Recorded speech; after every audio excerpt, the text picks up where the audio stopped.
Hey y'all, welcome back to Keeping It Entrepreneurial.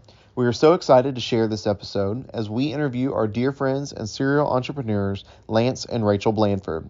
There's not much this dynamic couple can't do. As owners and operators of child care and preschool centers, mental health care agencies, real estate investors, and more, all located in the central Kentucky area. Trust me, you won't want to miss the discussion around how they became entrepreneurs. Lance, with a master's degree in education, originates from an entrepreneurial family. Meanwhile, Rachel, a licensed clinical social worker, grew up in the foster care system. Together, they have built, sold, rebranded, and scaled their businesses successfully, all while maintaining a healthy marriage and raising two very active kiddos. These two are definitely keeping it entrepreneurial. So grab those notebooks because this couple will be bringing you massive value. Welcome to Keeping It Entrepreneurial, the podcast where we unravel the tales of launching, scaling, and savoring success with your host, the king of B&B, Heath Green, and the property prince, Josh Shepler. Come along as we share our experience launching and scaling a seven-figure property management business that we built and sold, along with candid conversations with remarkable entrepreneurs who've mastered the art of business and have an unbridled spirit for entrepreneurship. Get ready to ignite your entrepreneurial soul and fuel your passion. This is where we celebrate the hustle, innovation, sacrifice, and struggle of building a life worth living. This is Keeping It Entrepreneurial. Thank you guys literally so much. This is so full circle for me to have this interview, have you guys as guests and all the setting here. So thank you guys for joining us on this episode. Thanks for having us. Yeah. Pleasure. So I guess we always like to start off with and I guess this question is a little bit more directed towards Lance, just kind of knowing your all's background. Where did it start? So there had to be a time as a young adult that you thought, hey, I want to be an entrepreneur. I know you kind of went through different spaces in life before you said, okay, I'm going to step into this space, but kind of take us back there to start this conversation with was there a time in your life where you said, hey, this is an idea I have. Why do I want to go down this path? Yeah. So, both of my parents were entrepreneurs, and it's kind of about like anything else. When you grow up as a kid, you're kind of trying to find your own way in life, and I always felt like I thought like an entrepreneur. But when I went off to college and was still trying to do that self, exploration, just trying to figure out what it is that I wanted to do with my life. And I also got influence from others like, hey, you would be a great this, or you would be a great that. And no one really came out and said, hey, you'd be a great entrepreneur. Right. But they always, mentioned something else, and so I kind of listened to that and maybe didn't listen to the inner me as much as what I probably should have, because I always thought and like an entrepreneur. And finally, anyways, I think, you all kind of eventually come back around to what is natural to you. And it just took me a little bit longer. I went through college and then graduated. And like I said, I worked in, for campaigns and did some political campaigns for a little while, and then moved back to my hometown. And at that point, it was like, okay, I'm ready to do, I'm ready to do this and follow my instincts a little bit more. And so, so I just jumped into it, and it's been great ever since. I just think, again, it's just, I've always known, and being a product of two entrepreneurs, the discussions that go on in your household when you're a kid, and them dragging you around to all of the different, events and marketing and the community organizations, and staying late at night at the office, and things that are just, you don't realize at the time, obviously, when you're a kid, that those things are being ingrained in you. But now looking back on it as an adult, it's what formed me and the whole makeup and how I think and how I act, And you realize too that at some point in life that others maybe don't think and act like you do, that you truly are an entrepreneur, and we think different, Yeah, sure. And I think I have two questions coming to mind, because number one, growing up, because I feel like kids, if you grow up in a family business, they either want to do the family business or they don't want to do the family business. So growing up in that your dad was such an entrepreneur, did you say, hey, I want to be like him, or like, I do want to own multiple businesses, or I do this, or were you like, I want to do my own path? And number two, do you think about that now having kids of like, are my kids wanting to do what I do? And are we building this legacy? So really two-part, like, what do you guys think about that? Yeah. So, it's kind of both. It was both for me.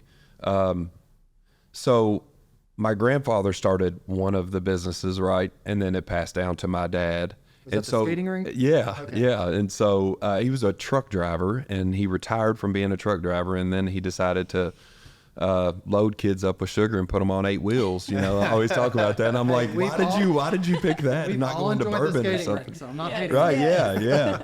Yeah. So, I mean, so that piece of it, you know, you kind of got the family heritage thing that plays into it, and you feel sort of an obligation to continue that. My sister wasn't interested in that. She doesn't live in our hometown. And so it was me. It's only me and her. And so it was me. And I felt an obligation to continue kind of that family tradition on. However, I think that most entrepreneurs also think that, you know, you don't want to be, you want to make your own way and define your own, make your own impact in your own way.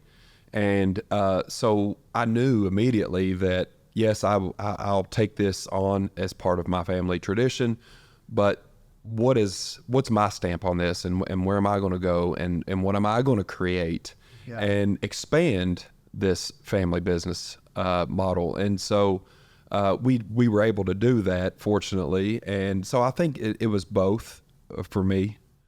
Do you think going through, fast forward when I met you, because for context, obviously I met Rachel first and we've been friends for a long time. Once I met you at that stage, did you make a conscious decision, I want to be an entrepreneur, or were you still, do you think, deciding like, who is Lance? Like, did you know, like, entrepreneur like down the road for you? Like, or was it like from now, or was it like, okay, this is closer to my horizon? Or like a safety net, like, okay, if I don't become who I plan to be, this family business is here. Like that thought process. I think he kind of did a little bit of both, which is kind of, you know, he kind of went like the safe route, but then at the same time was kind of dabbling into trying to be involved with the businesses more. And because when I met you, you were going into you were into politics. Mm-hmm. So that was a completely different route. Yeah. And then I switched and went into education. But, you know, I've always been real thoughtful about, you know, all the decisions that I made, you know, for my professional growth. And when I decided to get out of politics, I knew that I wanted to go into something that if I ever did go into eventually, which I felt like I would, the family business, then I would be able to utilize that skill set. And so I went, and that's when I got my master's in education, which we run, you know, a series of preschools in the area. And so I then went and started working for the local school system and took over the childcare and preschool centers. And so I was able to utilize that. And Rachel and I were talking about this actually on the way down here tonight. You know, when young people come and they say, hey, you know, how did you get your start? And I want to do this. I want to be an entrepreneur. I want to start my own business. What do you recommend? And, you know, you'll hear podcasts and you'll see videos and you hear people saying, just go, you just risk it. You know, you need to just go full steam ahead. And I just kind of caution them against that. That's not how I have done it. Not to say that I haven't taken risks. I think risks are important, but we take, I think I can speak for both her and I, we take more calculated risks.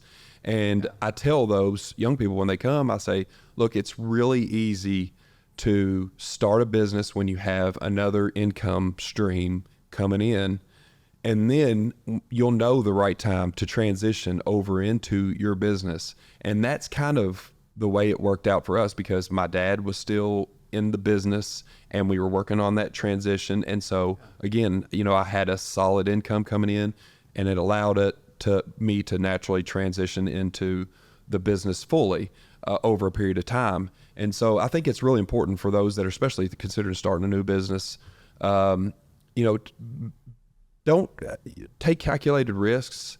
Always have something to fall back on.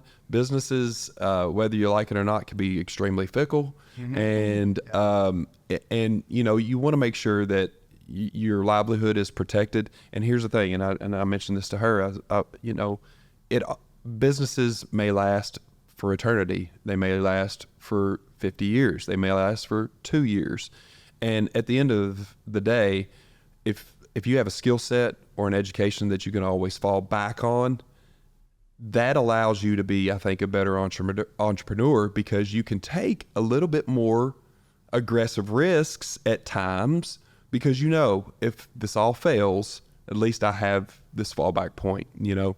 And so for me, that's the way that I've approached it. It's not, I know it's not everybody's way of thinking, but I just, you know, especially starting off, I think that that's really important to have that fallback point. Yeah, and I think that's a great point, and you have a perspective with the youth, because I think today, with so many people wanting to be Instagram famous, YouTube famous, that's such a clear, easy path in their perspective, that they're not seeing the path to all of that. They're not seeing the middle piece. So having that safety net and talking, I think, is super important, because this audience are people who are at every stage of entrepreneurship. They're thinking about launching it. They are in the weeds of it. They are scaling their business. They're thinking about selling their business. So I think that's Losing their business. yeah, I think that speaks to a lot of people, because Daniel Floyd even says, like, your present success can keep you from future success.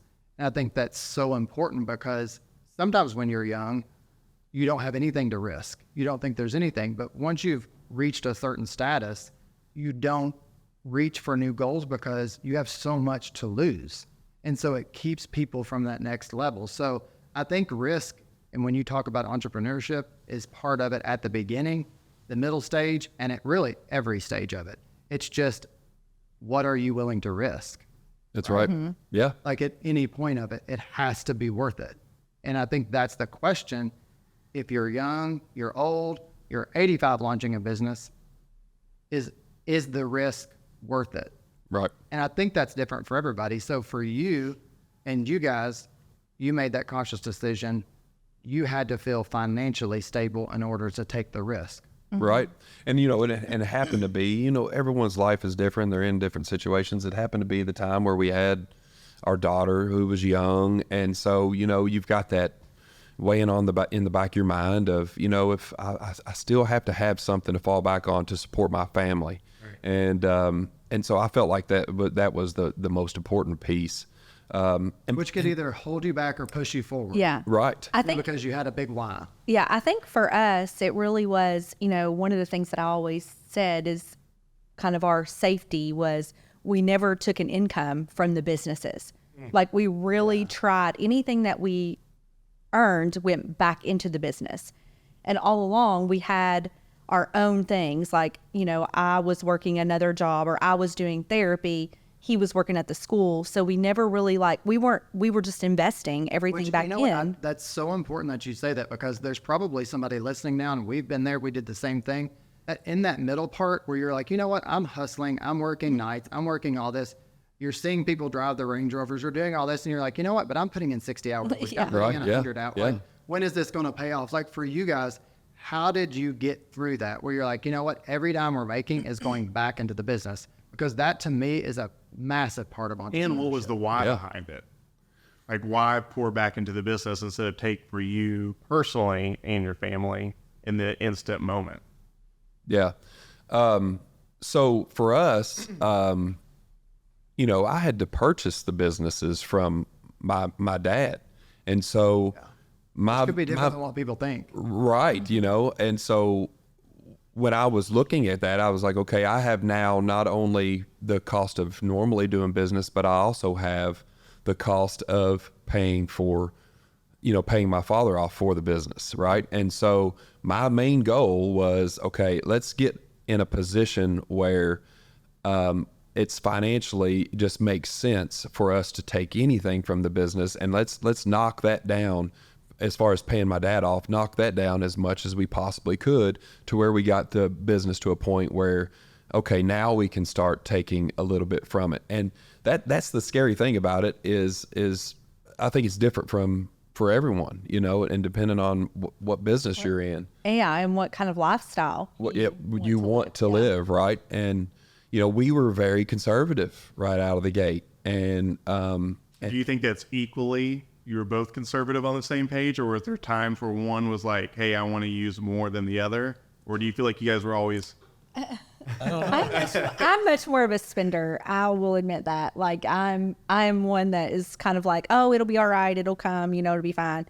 And he kind of has to like be like, no, we need to be conscious of, you know, like where we're at financially and these kinds of situations. And so, I mean, I listen because I know that about myself. You know, I know that I'm a little bit more. I'm right there with you. Yeah, a little bit more of a spender than he is. Yeah. So I usually try to, if he says it, then I'm like, okay, I need to like, you know, I need to be thoughtful of that and conscious of that. Yeah, you know, the relationship dynamics are interesting because I think in large part that comes down to the fact that she is much more optimistic than I am, right? And so she's like, it's fine, it'll all work out, it's good. And I need that from time to time. Me, I'm a little bit more like, we've got to prepare for the worst. And then if we get the best, great, you know. And also I've had, you know, she wasn't, unfortunately, didn't have the opportunity to, or maybe fortunately or unfortunately, I don't know which one it is, to be raised in a family of entrepreneurs. And so it didn't come as naturally to her. And so those experiences that I learned from my mom and dad, a lot of that was they were going through the same things. Like, oh, hey, we've got to make sure that we're going to be all right. This could happen potentially. We've got to safeguard from this, you know. And so a lot of that, I guess, lack of optimism, pessimism, if you want to call it that, came from that, you know, and just being just, and I don't want to say gun shy, or I don't want to say overly conservative, but just very cautious. Cause it's your business, your business is your baby, you know? Yeah. I have to share a little context because obviously I met Rachel, and that's really full circle talking about entrepreneurship because we met in real estate, taking real estate classes. And full transparency, I didn't want to know you because you were really loud, and I wanted to be like not known in the room. And the room was full. You came over there and nudged 95 people out of the way just to sit beside me. Yeah. Fast forward to today. But we literally, I think, looking back in downtown Lexington, we went around and looked at all these spaces and then forecasted our future. Mm-hmm. But in looking at this, I'm like, I talked to you about this, that I did not foresee you as an entrepreneur because you were in social work, left that, went to real estate, made great money, and then was like, you know what? I don't like this. I went back. Yeah. So I think in this dynamic, to see you now, what perspective do you think that you bring to the table in this relationship that has contributed to your all success? I think, you know, I was able to marry those two dynamics because we have. She was going to say marry well. Well, she did that too. Yeah. But yeah, I think I was able to marry the two, you know, my love for being in mental health and kind of giving back to our community, and then sort of creating a business to allow for that to happen on a broader scale. I think that's really where, you know, that sort of came together.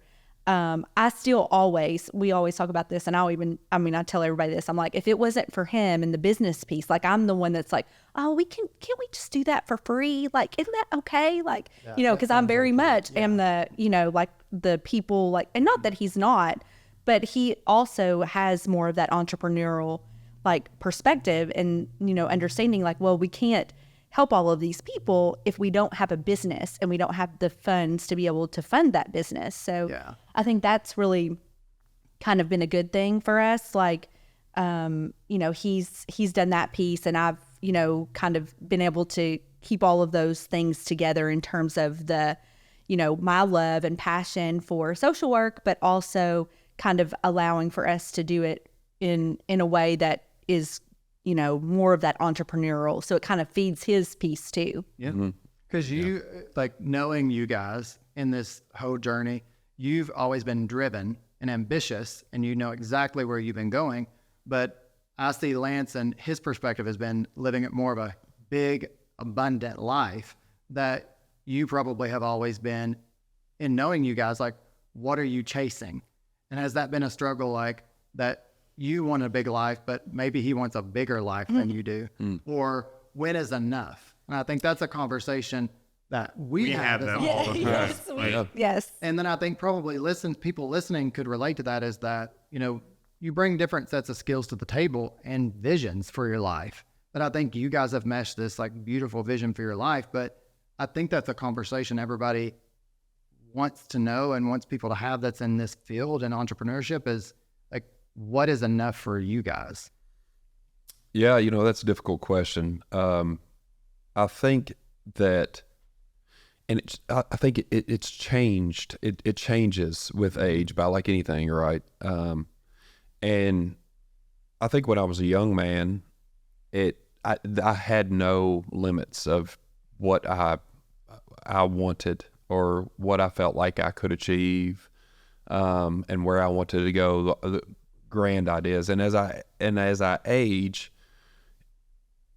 you know, I do start to think more and more about the work-life balance, and really that decision of, we always talk about in the world of entrepreneurship of, you know, trading your time. Like, how much is your time worth? And that's one thing that we have, obviously, that's very limited. And my time becomes more and more valuable every day. And so with that, I think becomes, I've accepted that I don't need maybe all of these things. And here's another thing is, as I've aged, I've gotten the things that I dreamt about when I was a younger man. And they really haven't made me any more happy in my life. And the most satisfying things in the world have been the things that come for free. And I know that's so cliche, but it is true. Probably the one thing that I think is, you know, we have 2 kids, of course, y'all know. We have a 13-year-old daughter and a 9-year-old son. And so, you know, like, we see her, she's growing into this young woman. And so we're like, gosh, we've got 5 more years with her. That's in our household, you know? Yeah. And so we are often thinking about ways that we can enrich that experience. So that, for, I guess, and I don't know that he necessarily thought to say that, but, you know, being able to do that, enriching our lives as a family, that's really been I think our goal as of late, you know, like being able to take them to travel. We took a trip recently to the Dominican for Christmas. They'd never been out of the country. You know, that was a big deal for all of us. So yeah, I think for me, like, kind of like going back to what he said, the, you know, work-life balance and the whole, you know, the things that are the best things are the things that are free. But again, going off of what you all said in one of your other podcasts, that money allows for you to be able to do those things. So it is important to be able to continue to work. And you guys literally, I mean, you guys talking about time, I don't know how you find the time, because currently, like, what do you guys, we call this the flex moment, celebrating the hustle. Like, what are you most proud of that you guys have accomplished together? Yeah, and like, talk to us about like what all you all have on your all's plate, because it's not one business, it's multiple businesses, and you also work in other forms as well. Yeah, so as I mentioned, we own child care centers, and we've got multiple locations of those. And then, and I could go into the story about how that could be a whole episode. Yeah, sure. Yeah. But we also own multiple locations of mental health practices as well. And then I work for the city school district, and then she is really just, I do the administrative work for the child care, and shout out to my directors. I say I do the administrative work, but really they're the ones that really do the work. You know, hey, in entrepreneurship, pays to have good people, and you got to have a good team around you. And so, but I oversee that and just make sure that the vision stays going. And then Rachel, of course, is heading up our mental health clinics. We also had a pediatric therapy clinic that did occupational therapy, speech therapy, and physical therapy for children with developmental delays and disabilities. And then we were fortunate enough to sell that, and in a way unfortunate, but fortunate, because we miss it. But fortunate to sell it to a local hospital, and they are now taking the ball and running with that. And that's obviously still thriving in our community. So we're able to kind of watch our baby grow, continue to grow there to new heights. And so that piece is exciting too. But yeah, we're busy. And then of course, we're full-time mom and dad and husband and wife on top of all that. So, and that's the most important job. Did you ever find yourself that you would ever think, you had businesses that were passed down from family, and then you came into this dynamic that you would sell a business outside of family? Yeah, no, not at all. So I'll kind of explain that whole scenario. So when I went through school, and this is another reason why having background and having a strong education in whatever you decide to do, you better know it in and out, because you may miss opportunities like this. Having an education background and working in another setting, and then working with the child care centers as well. So I worked for the school system, the public school system, and then I worked for the in our child care centers and preschools. But with my background, I was able to identify a need in our community. I saw that there was a void at the public school systems. Not that they don't do a great job, they just didn't have this type of service. And then there was a void in our childcare and preschools, and that was the need for additional occupation, speech, and physical therapy. And so when I came home and I told her about it. I think I remember those. Yeah. I was like, I got this idea. But I think For those listening, there was a wink That's on our watching. That's a takeaway, because there's so many entrepreneurs that are listening to this that are like, what can I launch? What can I do? That you're talking about the gaps. And like, what gaps can you step into? So you as an entrepreneur saw those gaps, and that's the conversation, right? And I don't know that if I would have just had one or the other, if I'd have had entrepreneurial vision without the education, if I would have noticed that gap, or if I would have had the education without the entrepreneurial vision, if I would have noticed that gap. And so, that's why I think they're equally as important.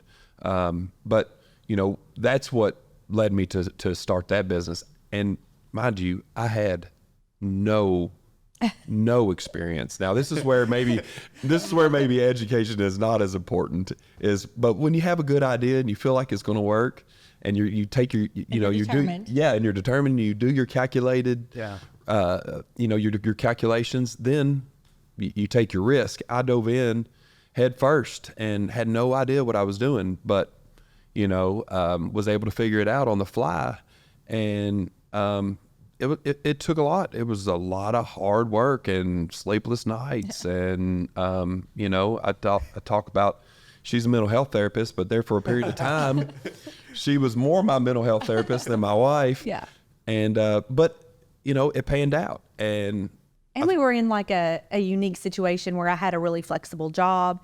He was still working for the city schools, which, at that point he was still teaching. So he had summers off. So there was a lot of really cool things that just happened to align in that, which allowed for him to be able to really immerse himself in creating that business. And I could kind of handle, we were also actually at that time was when we were renovating that house. That's right. You've always had a million things. Yeah. It's like typical entrepreneur. Yeah. That's right. We sort of joke about the fact that our motto as a family is go big or go home, because it really feels like if there's one thing going on, it's like 500 million things going on. Yep. But yeah, I think that really was, all those pieces were sort of aligning for us to be able to take, for him to be, fully immersed into that business and really give a lot of effort to that. And I could kind of handle all the other things that were going on. At that point we had a 2-year-old and a 6-year-old, and we're remodeling a house, and we were living in this, we lived in, I'm going to laugh about this because we were living in a rental because our original house sold before our new home was ready.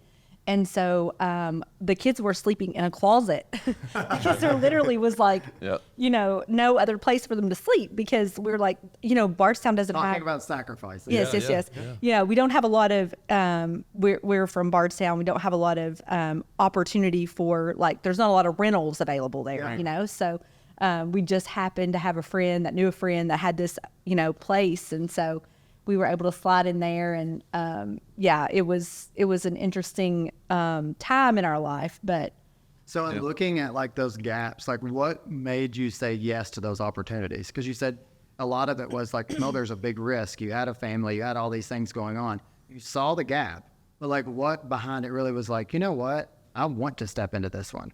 Like what was behind it that reassured you, like, okay, I can step into this one? Because there's so many. You ready for another cliche response? Bring it on. Yeah, purpose. Like I was driven by purpose. Growing up in childcare and in preschools. And with the skating rink, we were the kid-friendly business in our small town. And I've just always had a passion for helping kids, and so that was my driving force. Is I was working with these children, noticing that they didn't have the speech therapy in the amount and the quality that they deserved, and families were traveling to and from, spending hours and hours a week on the on the road, and having a child alone is hard, but having one with special needs is even more difficult. And there were families that couldn't work because they were traveling, taking their kids back and forth to therapy. And so all of those reasons really, it was just, it gave me a purpose, and I'm like, I'm going to go after it. And I'm thankful, I thank God every time that I was able to do it. And here's another, like, I think important entrepreneurial lesson, I guess. And that is when you start one thing, you don't ever know where it's going to lead you. And you need to be always eyes wide open, because when you're an entrepreneur, you're walking down this hallway progressing, and doors will start opening. You don't need to go in every door, but you need to look in every door and evaluate what's in it and see if it's worth an opportunity. And that's exactly what happened to us. We were in physical therapy, speech therapy, and occupational therapy. And down the road, then the door opened, and it was like, okay, what's this mental health opportunity look like?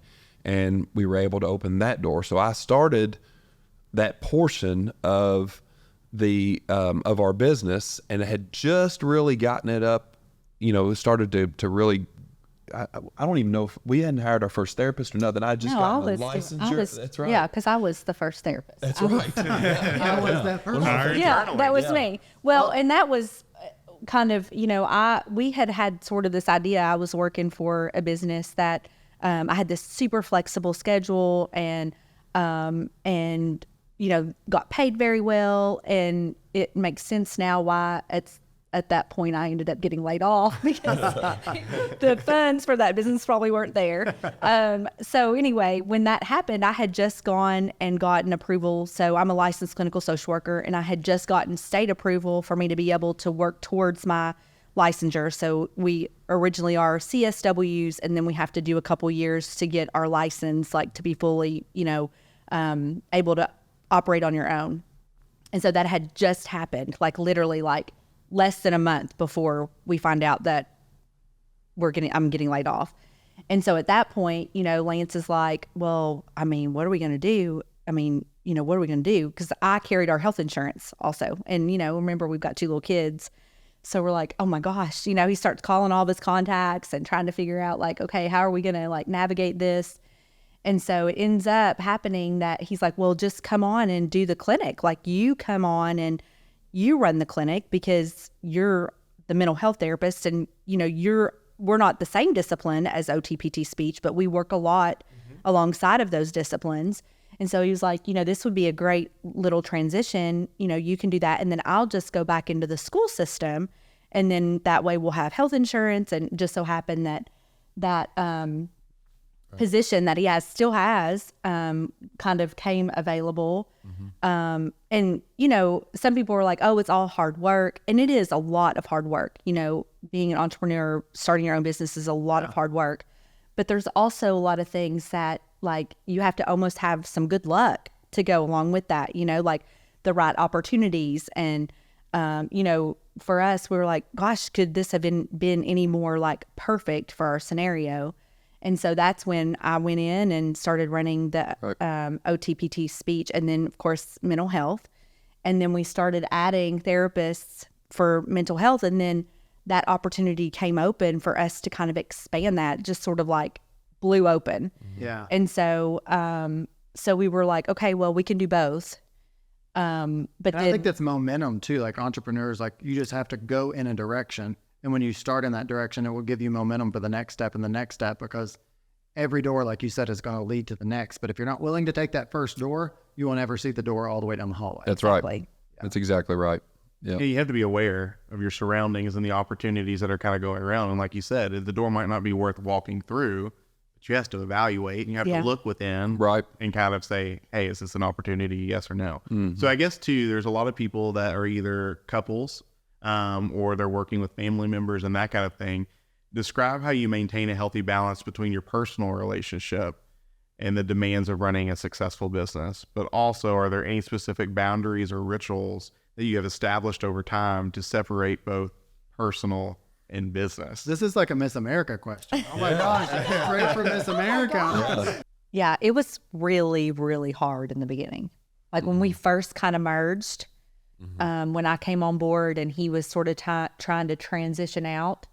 And well, he was kind of in, kind of out. You know, we were trying to like figure out where each of our place was during that time. That was super challenging.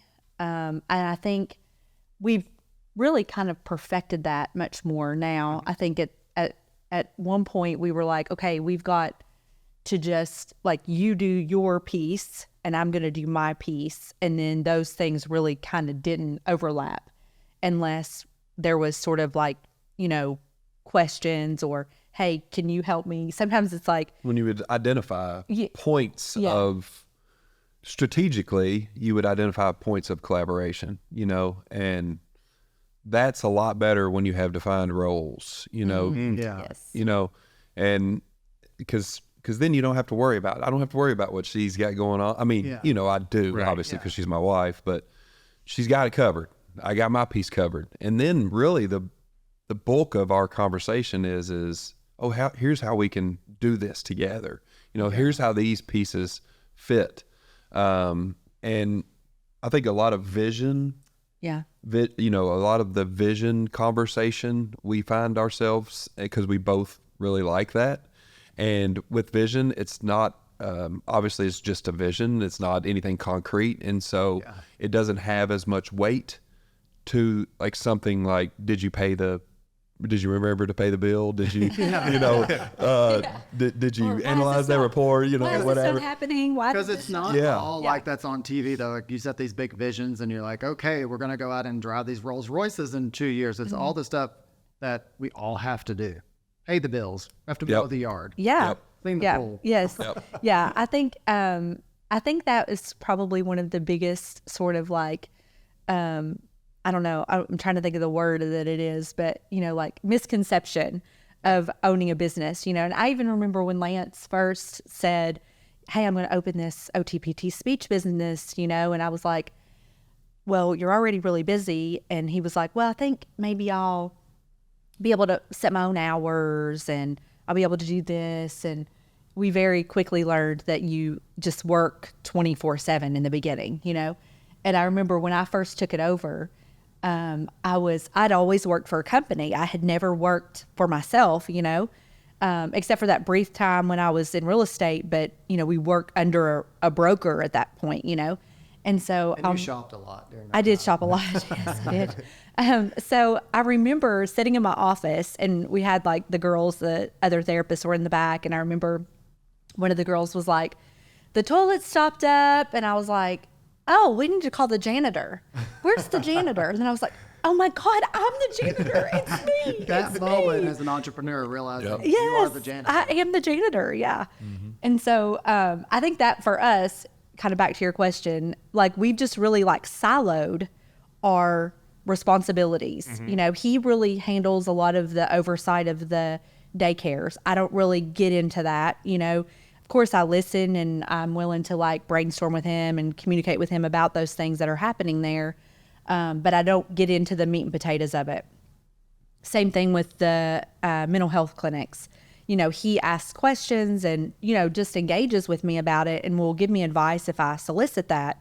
But he's not in the meat and potatoes of it. And I think that really helped us a lot. But it did take a while for you to uncover that and discover. Yes. Oh yeah. Yes. Yeah. Yeah. It was ugly at Oh, first. it was so bad. It, you know, It but was so hard. Because you feel like And he's your boss and she's Well- your boss, Yes. and it's like, yeah. Here's Well, I think our the- personalities are kind of a little different too. I'm Yeah. much more sensitive. But you're both alpha Well, personalities. we are. We're Yeah. we're a little bit more. Yeah, we have strong that also we have strong personalities too, right? So, but I'm more sensitive.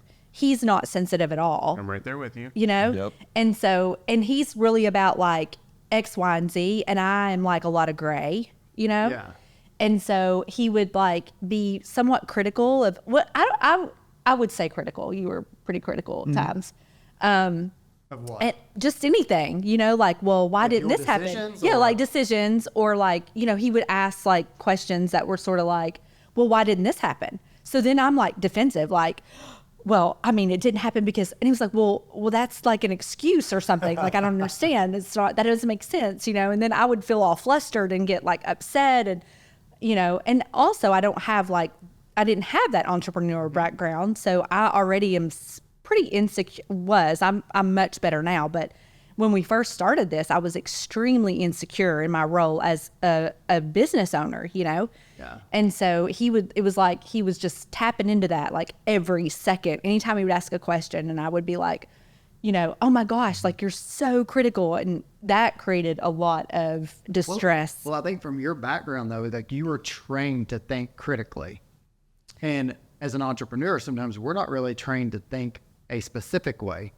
So I think bringing those two brain waves of like, you had kind of like this trained mindset, right? Yeah. Like as coming from social work and evaluating things that you were probably evaluating more of like, why do you want to do this? Like, Yeah. what is all that, where's all this coming from? Yeah. Do you think, like, I guess kind of segging down that pathway, your childhood and personal experiences, kind of talk to us a little bit about that. Like, what tools did you learn growing up that when you were kind of in this dynamic now, that you're like, hey, I'm going to make this work for a multitude of different reasons, but do I need to like change my mindset? Do I need to change how I was raised? Do I need to change my pattern of life? Well, because you both came from completely different backgrounds.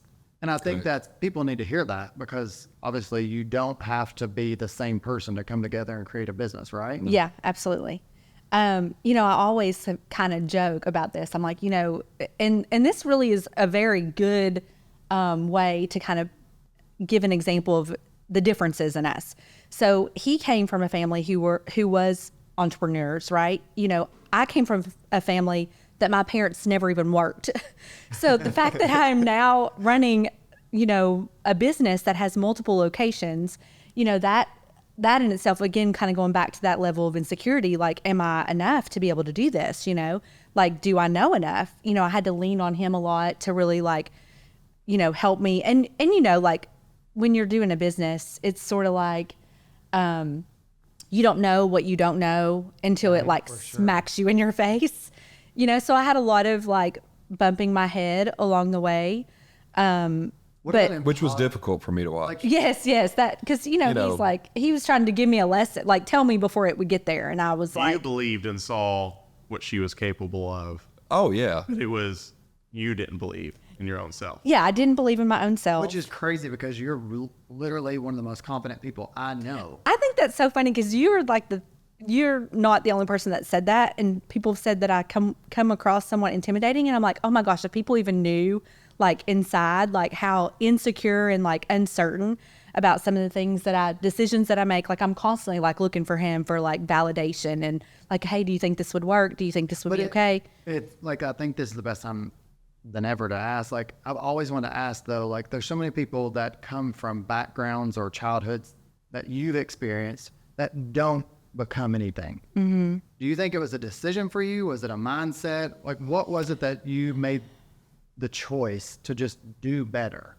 Yeah, I think all along, like I knew from a very early age, like my family is messed up and I do not want to live like that. Like I want something different. I don't know why that was, I remember just like, well, I always kind of joke. I'm like, I watched a lot of the Cosby Show when I was a kid, and I would like look at my family and be like, you all are not like this at all. Like, what is wrong? Like, you don't go to work, you drink all the time, and so I think, thinking about that, like, I think it really was just knowing that I wanted a different life and fighting for that. Like, I knew that I didn't want to, and I think when I think about like some people from my hometown, I think they sort of had the idea of like, oh, well, she's just going to be like her family. Like she's going to like kind of fall into that same sort of pattern. I was very fortunate to get placed into foster care at 13, which was like a very pivotal time in a child's like development, right? Mm-hmm. So at that point, I was in a family who worked and, really like set goals and things like that. And so that really kind of helped me a little bit. Like, okay, I now at least see that there are other people besides the Huxtables that do this, right?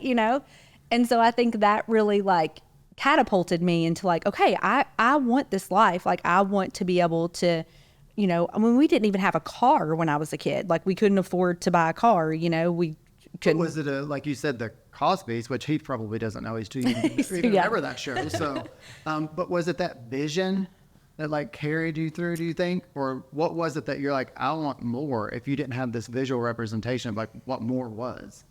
I think it must have been. I mean, I think that's the only thing that I can really like tie it to, is just that desire. I don't know, we were talking a little bit on the way here about sort of like people who are entrepreneurs kind of have this, what was it you said? They have a superiority complex. Well, there's a saying, and I don't know if you all have heard it before, but the most successful people have kind of like this oxymoron of how they see themselves. And that is one side of them, they do feel, and I don't want to say superiority because that maybe comes across wrong. That destined for something more. They feel like they can do anything that anyone else can do. I think, right? Yeah, right. That like I know. By golly, I can do that. Like you have the capabilities within. You got that confidence, right? But then believing. But then the oxymoronic thing about it is you're also insecure. Right. And so it's that dynamic between the two where I can do anything.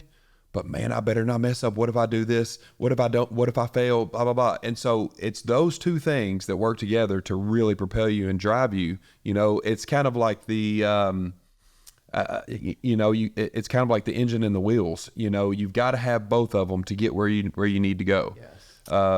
Yeah, I think that. And that is, and your insecurity, I think, came from obviously your upbringing and all your experiences as a child. But then maybe innately, you had. Yeah, I was like, I know this. Yeah. Oh, yeah. I've always been extremely determined. Yeah. I mean, my mom will even say that now. Like when our son is being a little bit unruly, she's like, he's so determined to just do whatever. He's just like you. Yeah. And I'm like, yeah, I was extremely determined. If I had something in my mind, like I was going to do it. You weren't going to tell me I wasn't going to do it. I was going to do it, and I was going to work my butt off until I did it. And I think that.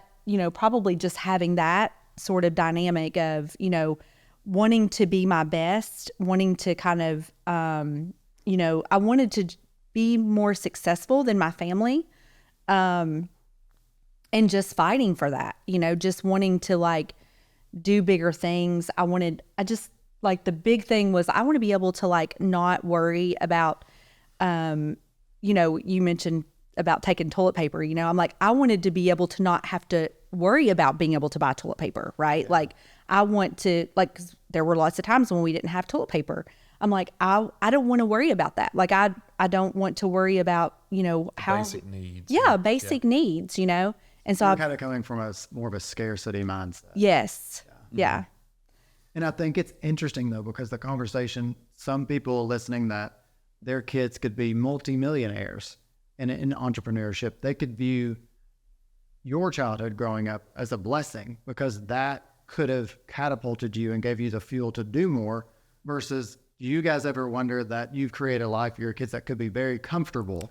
And that's a conversation with a lot of entrepreneurs that they look at their kids and like, oh my gosh, like we didn't have this growing up, so I'm going to give them X, Y, Z.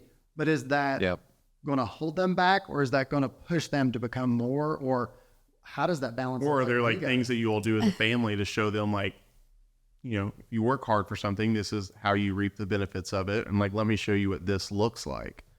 Yeah. We have this conversation a lot. Because I'm sure that is top of mind for you, especially growing up with not having a lot. Mm-hmm.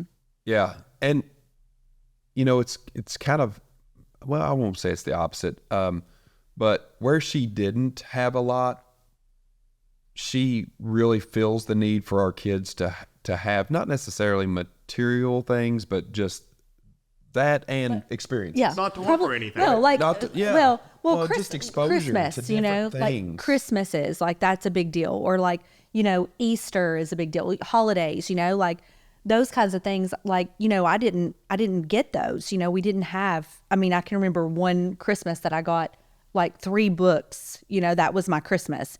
And so I do probably go a little bit more overboard in those kinds of things. And then, you know, I find myself, it's funny because almost every Christmas I'm like in tears, like almost every time, you know, because I'm like so emotional about like the fact that we've been able to give our kids like this Christmas that I never was able to have. But I also get really mad at our kids when they are ungrateful, you know, like if they have any little bit of sort of, you know, entitlement or, oh man, we go to battle. My daughter, or our daughter especially, like we will go to battle sometimes because, of course, aside from the fact that she's 13 and, you know, it comes with that. Yeah. But, you know, I think trying to find that balance for us has, we've worked hard at that. Well, a perfect case in point, like earlier she mentioned that, you know, we took our kids to the Dominican Republic. Well, you know, when we tell you that, you're probably thinking, oh yeah, you know, the sandy beaches and y'all sat back on a resort and enjoyed it, you know, but that's not what we did. You know, when we went to the Dominican, we went to this little small fishing town out in the middle of nowhere that was beautiful and did have beaches, but we wanted to provide them With a cultural different experience. perspective, we wanted to instill some culture in them. And yes, you know, there was we had fun and we went, we were able to afford to go to the Dominican, but we didn't go over there and sit in a resort and have a waiter bring us food and drink all day. And we wanted to pair that luxury of experience in a new place with also a cultural experience that they can take with them and understand, because, you know, unfortunately and fortunately for our kids, but unfortunately for the people there, some of the people there, they didn't have a high quality life. And so being able to see a different way that people live and work and play and things that, you know, it adds perspective. And I think if you're very intentional about doing that, creating those opportunities for your kids, then you run the risk of them being a lot less entitled as they move forward. And we always tell our kids too, another thing, we like, look, this is mommy and daddy's money. It's yours. This is not yours. If you want this money, you better work for it. So do you already start talking with your kids now about goals and vision for their life or things that they're doing? And like, how do those kind of conversations look? Without feeling like you're imposing on them and like creating them into something that you want to be, but also saying like, hey, there's an opportunity and there's a life out there. Like, Figure it out. He's asking because you all know we have dogs. And here I am over here asking them what their word of the year is. I'm like, so if we had kids, they would definitely know that. Yeah. That would be me. Like, what's your word of the year? That's so funny. Yeah. It's like treat. Okay. Yeah, Get away treat. from me. That's it's the word every year. Treat is the word every year. Well, I think it's for us both. Well, for me, again, as I mentioned earlier, I did not know. Really, I didn't have a clear vision when I graduated high school, and I kind of fumbled my way through college, and I made it finally, and then I fumbled a little bit more through my work life, and finally I was able to figure it all out. And I think that's part of that is growing up, but we try to instill a planning process into our kids' kind of development. Like, okay, what is our next step? Okay, good. We've accomplished that. What is our next step? And just because I didn't have that, even having two really solid parents growing up. Like, I really didn't have that particular piece of guidance in that way. And I wish I would have. We talk about that a lot. And of course, she didn't have that luxury either. She had to figure it out on her own. Well, that's hard to leave up to a child to figure out. And so it's our responsibility as parents just to kind of help them navigate through that, and making sure they may not know exactly what they want to do when they're in high school or when they graduate high school or when they go off to college, but they're moving forward. That's the main thing. Yeah. Keep moving in a positive direction. And I think one of my favorite things is being able to, we've told them these things, and you get kind of like, from your kids, they're kind of like dismissive, Right. lots of things that you say, and then you hear them like regurgitate that back later in like other situations, like to their friends or, to another family member. Yeah. And I'm like, oh yes, it is sticking. It is working, Yep. What I love that's about pretty you guys, honestly, like if one word comes to mind, I think of authentic. Because there's so many entrepreneurs that think they have to be a certain way. They have to fit a certain mold to be somebody for other people. But if I look at you guys, I think I'm like, oh my gosh, you guys still go roller skating. You still dance. You're still dancing on the day I first met you. Yeah. You do 80s parties. You do all these things, but it's still Lance and Rachel.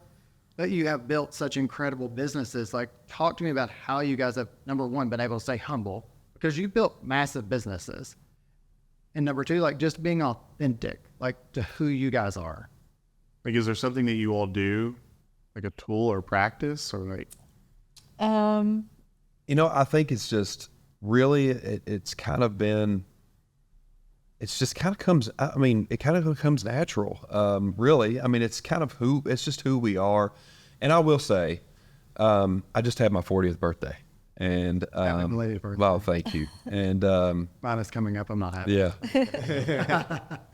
And my dad, she threw a party for me, and she had some of the people that are closest to me create, a video, and then she displayed it at the party. And my dad's message on my 40th birthday is I've always told you, work your way to the top, and you make it to the top.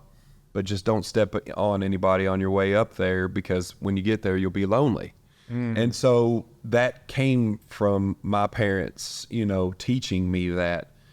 I think for Rachel, and I certainly don't want to speak for you, but they didn't necessarily teach you that. Maybe Nanny did, but you were seeing maybe what not to do, and it just came natural. You learned by being present in an unfortunate situation, and so you more naturally learned in that way, where I was taught, Because it comes natural for entrepreneurs to make money and start flaunting money, right? Well, I think, we actually were talking about this on the way up here about how, I personally believe in vulnerability. I believe that that's really important. I believe it's important for connections.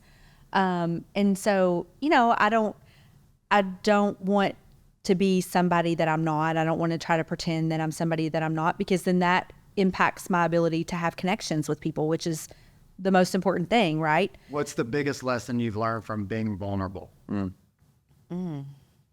Biggest lesson I've learned. I know. Oh, yeah. Especially in business.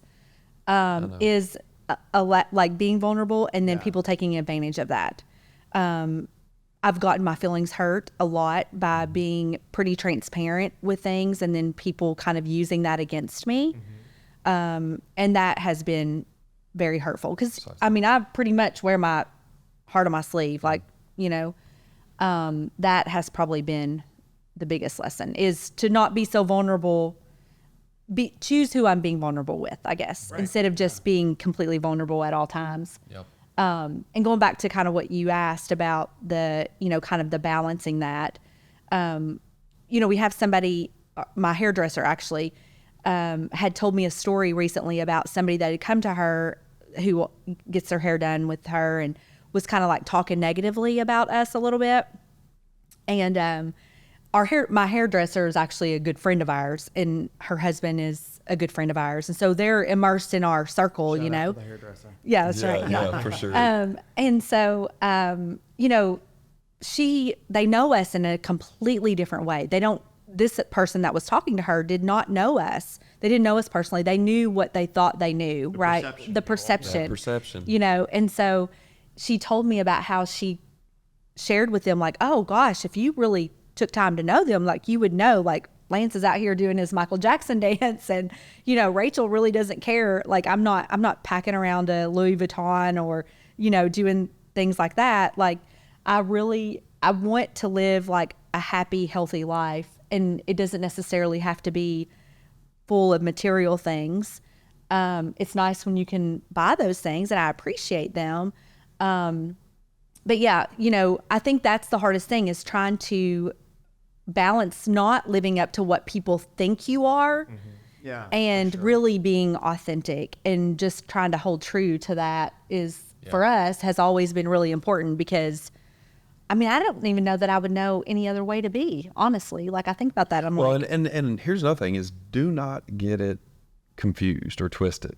Like being authentic and being a good person is a super valuable entrepreneurship tool. Yeah. It is. I mean, because here's the thing, I said it earlier about you can only scale unless you get good people around you, you know? Yeah. And so good people only stay around good people. Right. You know, they only learn to trust and care for and will go to the end of the world for someone that they feel cares about them, truly cares about them, you know? And so I think if you're not... Because your vision can only go as far as they're willing to carry it. That's right. Yeah. Well, That's and that exactly I think right. is the big thing. Like the people that we have that are a part of our team, I mean, they're amazing. Like our therapists that are at the mental health clinic, like, I mean, I can't say enough positive things about them as, you know, they're great therapists and they're really, really skilled, but just beautiful human beings, you know? They just really care about each other, and they care about the people that they serve, and, you know, it's different. They care about you. Yeah, they care about me, you know, like if, I mean, I would have, you know, I had been sick last week or whatever, and I had several that texted me like, hey, I just was thinking about you. I hope you're feeling better or whatever. So, you know, just doing things like that. And I think, you know, exactly what you said. It is a great skill to have. What would you say is the biggest misconception about entrepreneurship? You said perspective and what people think. What would you guys tell people, like, hey, this is... That you get to be your own boss. Yeah, That's a good one. definitely. And you get to work 80 hours to Yeah. 9 to 5. Yeah. Yeah. That's it. I mean, that you get to be your own boss and you get to make your own schedule. I think that's the biggest misconception. You quickly realize that you now work for everyone else. You work for your employees, you work for your clients, you work for everyone. You're really not the boss at all. And then, and that takes up a lot of time, and you're going to have to take calls after hours, and you're going to have sleepless nights, and you're going to have to get up on the weekends and show up. I mean, and so that is, I think, the biggest misconception. And maybe that, you know, that I don't want to say that, I don't want to say that it's, people think that it's easy, but I will say that they think that maybe owning a business means that you are lucrative. That is just, it's not factual. It can be, but it may not be initially. Definitely not going to be initially. I mean, And unless you just get some crazy. Right. Yeah. Yeah. Yeah. We talk about the roller coaster of entrepreneurship, and it's much more roller coaster than, a rocket ship, or, Did for you guys, that wasn't an expectation probably, it sounds like, initially. Because some people go into it thinking, I want X amount of money in 2 years. What expectation did you have around that piece of it? Yeah. I mean, It's never been about money. Same. It's always And been as about you grow. I mean, you're going to have more expenses. You're going to need more, education or tools, or, I mean, as you build, your business builds too. Yeah. So there's more money that you're having to pour back into your business. It's not just like this. that's why it's so important to be driven more by purpose than money. I mean, that's that right there. Defines your Because as soon as the purpose is a lot harder to dwindle, like away. If the money dries up, that doesn't mean the purpose dries up with it. Right. The purpose is what gets you out of And bed. that'll Yeah, keep you it working. is. Right. That'll keep you grinding through the hard times. That'll keep you grinding right there. Would you say, talking about the hard times, would you say you learn more from the valleys or the peaks?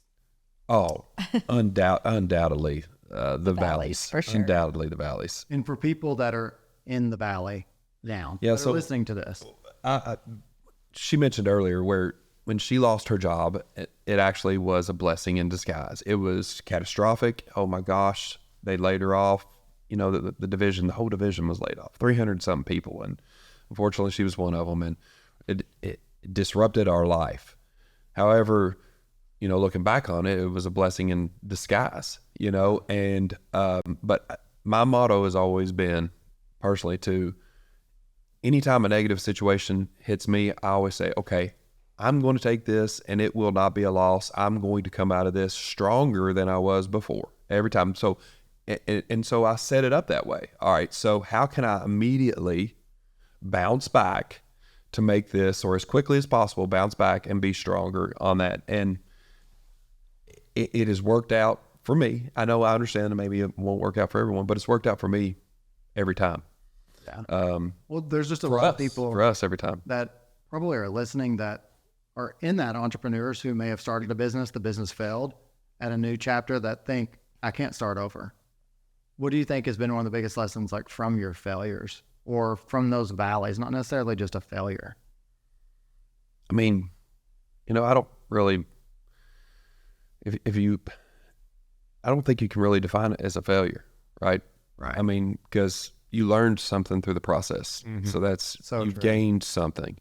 I think that's the big thing is, like, if people get stuck in that mindset of, like, this didn't work out how I thought it should, so I'm a failure. I'm a failure. And I think really that's kind of the big thing is, like, you can't look at it from that perspective. You have to shift that mindset to be like, okay, this didn't work out this way. Now how do I pivot to figure out, like, how to catapult forward? I get energized by it. I mean, when seriously, something like, hits failure me, is like one of those things that like society puts such a negative connotation on. But in reality, if you just look at it as more of a challenge, That's or it. a road Or a problem to solve. problem to solve. those are the best like, entrepreneurs, Yes. without a doubt. Those that get hit and they're like, all right, watch this, and and are like, okay, I accept this challenge, and I'm gonna come out better afterwards. So I have a feeling we could continue this conversation on for hours and hours. And I'm feeling that like people are probably going to ask you all to come back. So be prepared for part 2. I do have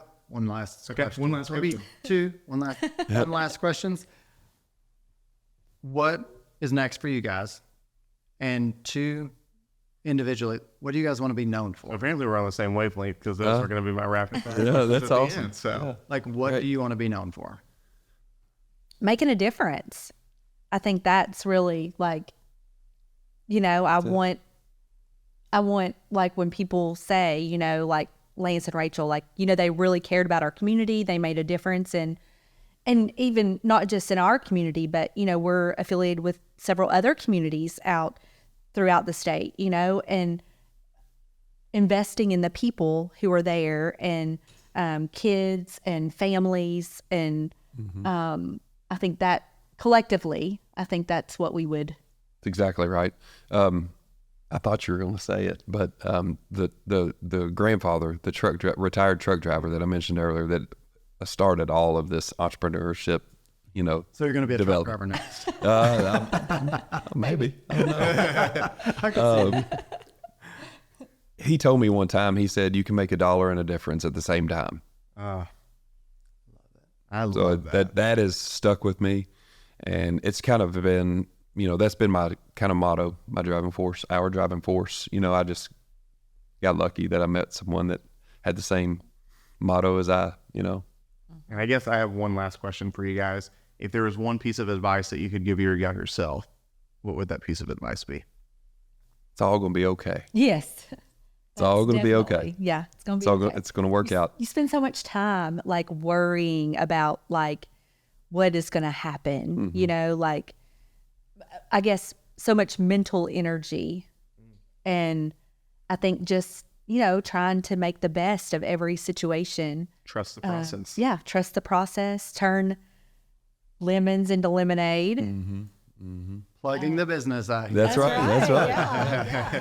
Yeah. There's a reason it's called that, right? Definitely trying to, just do the best you can, work hard. That's all you can do. That's all you can do is your best. Well, listen, thank you all so much. This has been amazing. We greatly appreciate it and wish you so much success, because I know you guys have so many other things you're going to accomplish, yet to accomplish. Appreciate it. Couple. Thank you all for having us. Yes, thank you for having us. It's been great. Appreciate Awesome. it. Thank you for tuning in to this episode of Keeping It Entrepreneurial. And be sure to subscribe wherever you heard this podcast so you never miss a future episode. Don't forget to check out the show notes for those actionable items to stay engaged for future episodes and how to stay connected with Josh and Heath. And if you found value in today's episode, leave us a review and please share with others.